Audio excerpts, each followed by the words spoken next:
All right, so I'm going to be downloading Visual Studio Code. It is absolutely free. You can install it on just about any, well, actually, in any one you want.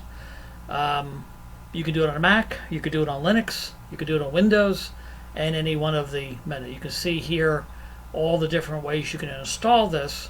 And that's one of the reasons why Visual Studio Code is the #1 editor in use right now. They change all the time. This right here is the address. I have that in the course notes. So all you have to do is press the button that represents your computer. Mine's a Windows 10 box. When you click on that, it's going to start the downloading. It's going to analyze your system, see what kind of version you need, and then put an executable down at the bottom. Once it finishes downloading, and it's going to change pages. It's going to go to the next page that's going to explain what Visual Code is all about while you're waiting to download. All right, and then all we have to do is open this executable file, and it'll run and install it on my machine. I like using Sublime Text. I do accept and install and let it go wherever it wants. And okay,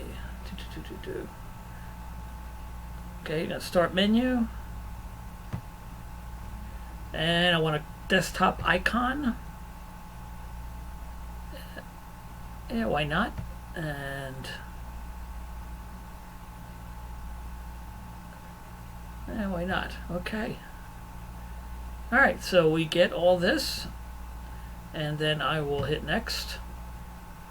And then I will install. Okay, easy peasy. This is a great editor. As I was mentioning, I like Sublime Text because you can put it on your USB drive and take it with you wherever you go.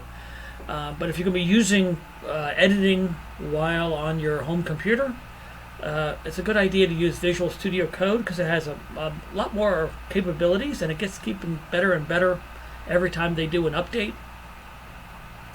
So this one is going to come out of the box all updated, ready to go. And then I'm going to finish it, and it's going to launch. There's not much to teach about using Visual Studio Code because it looks like Sublime Text once it opens up. And we'll see this. Okay.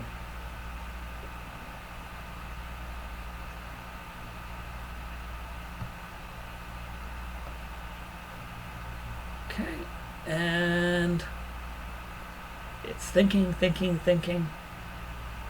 All right, and there it is. So this is Visual Studio Code.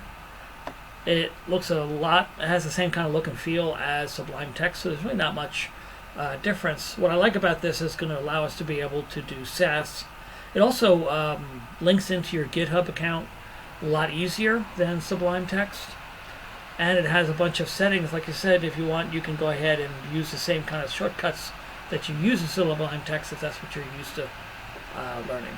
All right, well, that's not much of a video here, but that's how you install Visual Studio Code.